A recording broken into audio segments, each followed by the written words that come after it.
Good morning. I'm Brian Reagan. This is Tyler Kelly. We welcome you to Mornings with Brian and Tyler.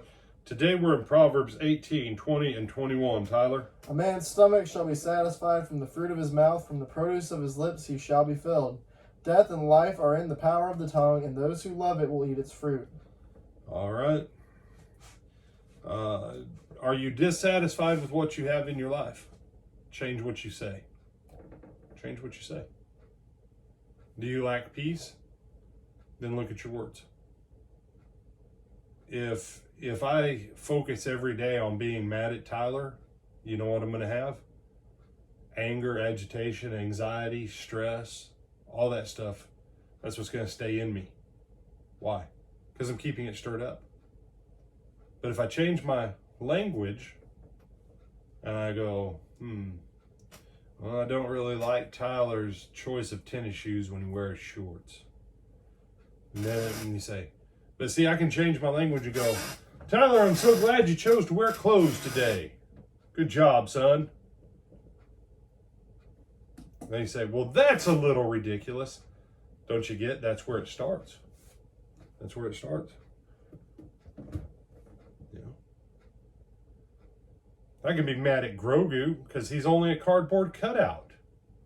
Or I can go, thank you, Mr. Cardboard Cutout, that Mr. Tyler hooked us up with back in the days when it was just 3 people in a room with 2 little dots to look at to teach Bible and preach messages. And then this little Grogu came along, and no one knew his name was Grogu. He was just Baby Yoda, and he was cardboard.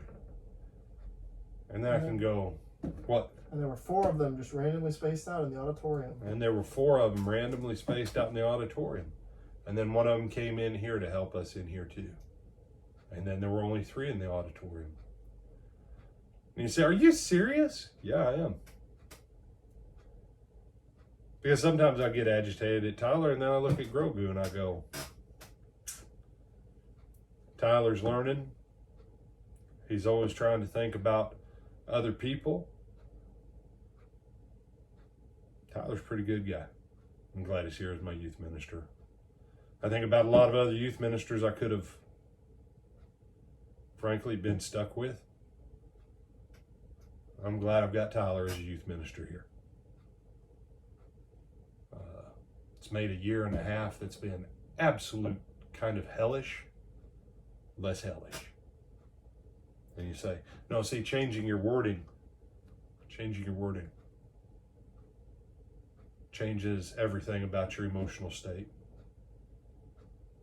And that's the fruit that you eat in your life, is the words you speak and the words you think over and over again. So if you want to change your dynamic, change your words. That's where everything starts. Any other thoughts, my brother? No, sir. All right, with that, we bid you good morning. Lord willing, we'll see you back at 12:30.